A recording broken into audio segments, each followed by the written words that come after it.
how limiting or how wrong it may be.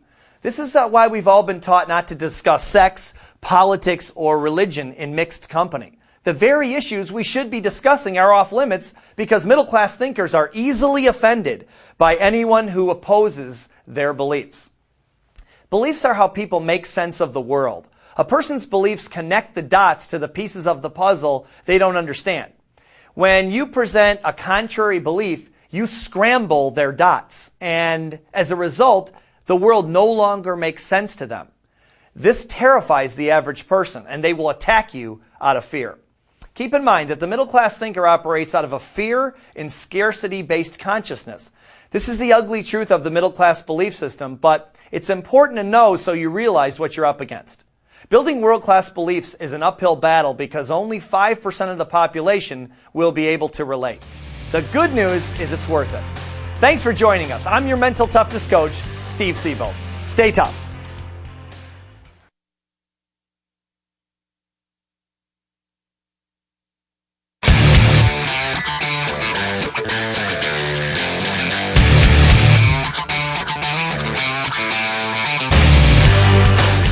Welcome to Mental Toughness Secrets of Champions. I'm your mental toughness coach, Steve Siebold.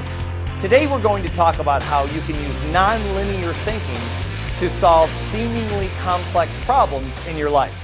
So let's start out by defining nonlinear thinking.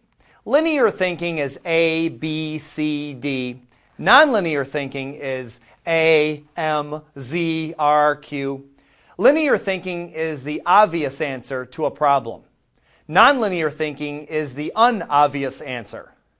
Is unobvious a word? I'm not really sure. I went to the University of South Alabama, so I'm not really too sure. By the way, do you know what you say to a PhD from South Alabama?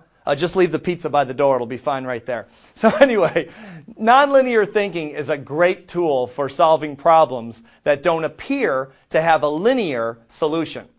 Let me give you an example. Several years ago, I took up kickboxing. Great workout, lots of fun. So one day I'm at the boxing club and the owner comes up to me and says, "Would you like me to set you up with a sparring partner?" And I said, "Sure, why not?" So he introduces me to this giant gorilla-looking guy named Big Jim. This guy is 6'5" and he weighs about 300 pounds.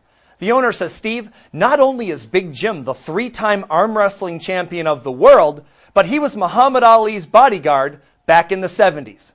And I'm thinking, Muhammad Ali needed a bodyguard? And I got to fight him? This is nuts, you know? I can see the headline now. Tennis player mauled by monster arm wrestler. This is not good. I can hear my mother now. For this, I sent you to college. Huh? So we start sparring, and Big Jim says, "Go ahead." He talked with deep voices. "Go ahead. You can swing full out at me. You won't hurt me." And I'm thinking, I really wasn't worried about you. So he's just toying around with me. It was like Hulk Hogan versus Pee Wee Herman. Not good.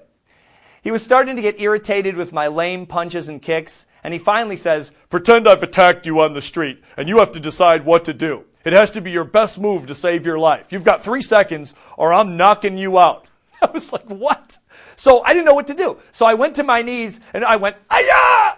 And I punched him right in the groin, and he caught my hand in his hand. His face turned beet red, and the veins on his neck are bulging. And I said, "I'm dead, aren't I?" And he looked at me and said, "You would be if we were on the street." And I said, "Oh, thank God." "But what was I supposed to do?" He said, "You should have run.